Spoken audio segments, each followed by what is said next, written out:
நான் முக்கியமான ஒரு விஷயம் சொல்கிறேன் சார். அது நான் பிரேக்கிங்காகவே சொல்கிறேன். இந்த ஆகாஷ் போன்ற மனிதர்கள் இருக்காங்கல்ல, இவங்களால யாரெல்லாம் பாதிக்கப்பட போகிறாங்கன்னு நான் சொல்கிறேன். இவர் ஃபேமிலி ட்ரீ தான். ஸ்டாலின் சாருடைய அண்ணன் மருமகன்.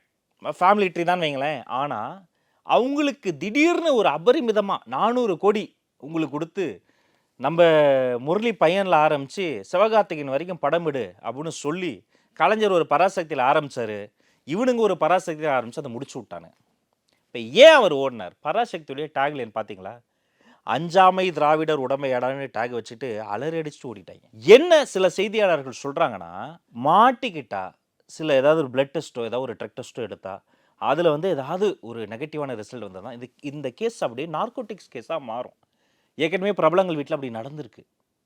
அதற்கான முகாந்திரம் இருக்குது.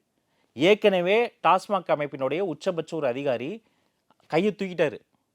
அப்புறம் அவர் யார் தெரியுமா? சிறந்த அதிகாரிக்கான பிரதம மந்திரி விருது வாங்கினவர். அவரை கொண்டாந்து வச்சுக்கிட்டு தம்பி சொல்றதை கேளுங்கன்ட்டோன்னா அவரும் நீ யாரா? அவன் ஐஏஎஸ் அதிகாரி. தம்பி ஆர்டர் போடுவாரா? அதுக்கு டெண்டர் போடுவாரா? டியர் பிரதர் நான் ஆர்டர் போட்டேன். வச்சாரா ஆப்பு? கையை தூக்கிட்டாரு. இப்படி எல்லாமே சுற்றி எங்கே வரும்னா இந்த கேஸ் நார்கட்டிக் கேஸாக மாறி